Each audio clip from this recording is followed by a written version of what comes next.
I got this. Oh, yeah.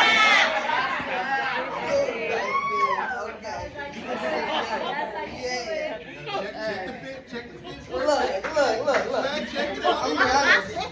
I didn't know what I was gonna do when I got up here. I actually kind of, because this is my first time. This is my first time. So I was at the funeral a few months ago, and at the funeral I went up and grabbed the mic a few times, and like at least 5 people came up to me at the end and was like, "Oh my gosh, you need to do comedy." I was like, "Oh my gosh, okay, cool." So that was at the funeral. So I'm here.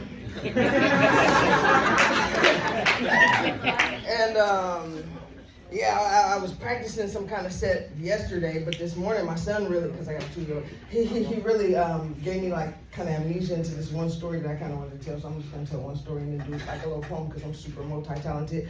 But so I'm gonna tell the story. I hope it ain't too inappropriate. Everybody 21 and up, right? Okay. All right, cool. All right, so I'm gonna tell this story about like 7 years ago, right? I was dating this, I mean, not really dating, because it was like, low-key, like one of them, you know, somebody that you don't really take outside, but right.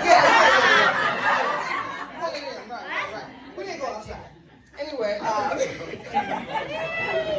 had to go to her place. She stayed in a bad neighborhood, right? And before I went to her house, I was like, "Oh, girl, look, I found this BB gun. It's super dope. It looks super real, but it's broke. So I'm about to bring it over to your house, and we're gonna try to fix it together, right?" And of course, date night. So I'm going over there, right? And I was preparing. I was like, damn, okay.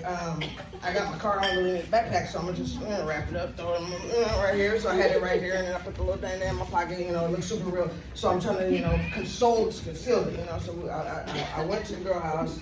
We had a good night, and the next morning, when I left just as I entered, right? So I had the thing packed up in there, and I had the little fake thing in my pocket, right? So I go to the car, and I know it's a bad neighborhood. I don't want nobody to see me what I'm doing, so of course, I look before I put it in the trunk, and I'm like, looking a little suspicious. I put it in the trunk. I go home.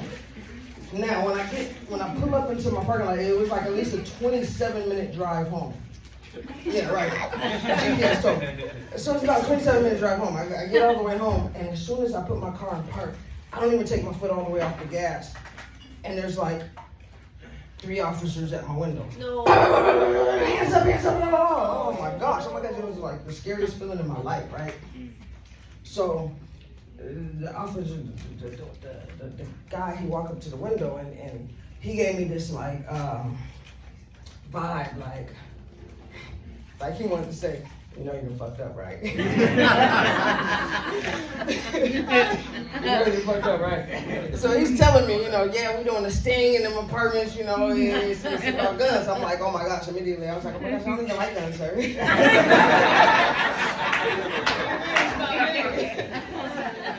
So he's like, okay. So we go in that truck, we ain't gonna find no guns. Absolutely not, sir.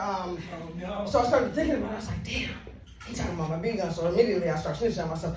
Okay, so I got this BB gun, right? It looks real, but I promise you, if you go in the trunk, lift up that Dollar Tree bag or about 3 receipts back, you're gonna find it. It say BB on it though, right? It's on the right side. He's like, yeah, but the thing is, we seen you put a couple things in the car, and it looked like a couple guns. Oh, no. A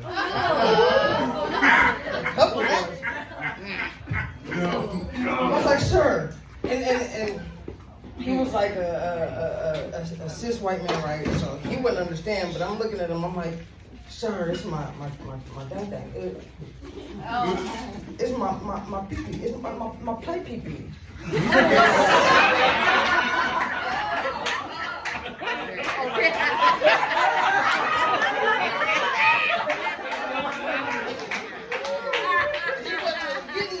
So he got me cuffed up and followed me in this van. So they got me cuffed up in the van. I'm sitting there, and at this point, like my mama, as soon as I pulled up, I see my mom's boyfriend, you know, at the time, it was like 7 years ago, I was staying with my mom at the time. My mom's boyfriend, my little sister, her boyfriend. And it was just an apartment full of people, right? Yeah. So I see my mama boyfriend running in the house. So as soon as the cops came up to my window, I was like, Craig, go get my mama, go get my mama, go get my sister, come. So he brings out the whole family. So my mama, my little sister, her boyfriend. Then, you know, some apartments start coming out, you know. And at this point, I'm like handcuffed on the side of this bed, you know. And I'm explaining to him, it's my baby right here. Your accent. Yeah, but they do a lot of work. Anyway, he, anyway, so. He tell me there's another gun in my trunk. So I'm telling him, I'm like, no, I promise. You go on the left-hand side and under the Safeway bag, you know, about like behind the CDs and a couple candy bars and all that, you're gonna find this play pee-pee. So, you know, he gave me the benefit of the doubt, and he went back there and he checked it out. First of all, he pulled out the play gun, and he's like, and pulled it out. Okay, I wrapped it up, gave it to the dude. He come back out, go to the left side where I told him exactly what the thing was. He pulled that out. Mind you, the whole family was out, the apartment was out, the little baby sister was out, everybody was out, everybody, right? Bro pulled out the dang.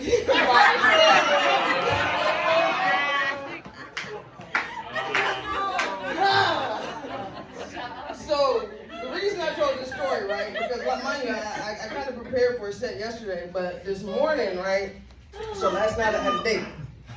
I'm dating, dude. And I had my little bag, you know. And I get home, you know, and I had to go pick up my son at like 8 this morning, so I pick him up. I'm still half asleep. I go pick him up, so of course my thing's still on the bed. He get home, and I'm taking a nap. And I wake up and my son is dangling.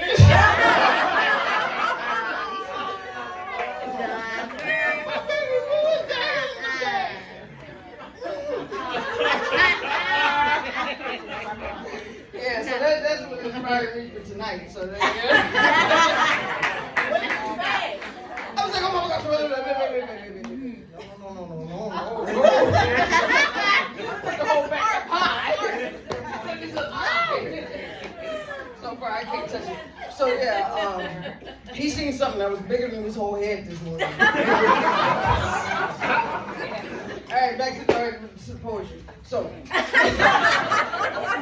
want to do a poem for you guys. This is my original. I want to do a poem for you guys. I'm a poet. And the poem is called I'm a Rebel, because I am. Yeah. It's called I'm a Rebel. All right. So it goes. And I call it poetry, but it's low-key kind of like floetry. All right, so there you go. I like that poetry. Yeah. I am a rebel, usually found in my own lane, to the beat of my own drummer. I'm from the city of the rain. Middle finger to authority, I do what works for me. But the ones that's on a power trip, despite some qualities I bring, they feeling intimidated as if they rose in jeopardy. But when you're confident and you work ethic, you lose those insecurities. Standing real tall, strong with pride, you're gonna do everything inside, from the way I speak to the way I stride. And when I talk, it's time to abide. You level up, it's time to put in work. You want to be a lawyer or a sales clerk. You want the fancy cars with the diamond rings? Well, you need to have a plan, because none of that's coming free. You tell me green and I'm choosing blue. I'm a rebel, baby, that's what we do. Never on that monkey see, know that monkey do. I make my own rules and I break them too.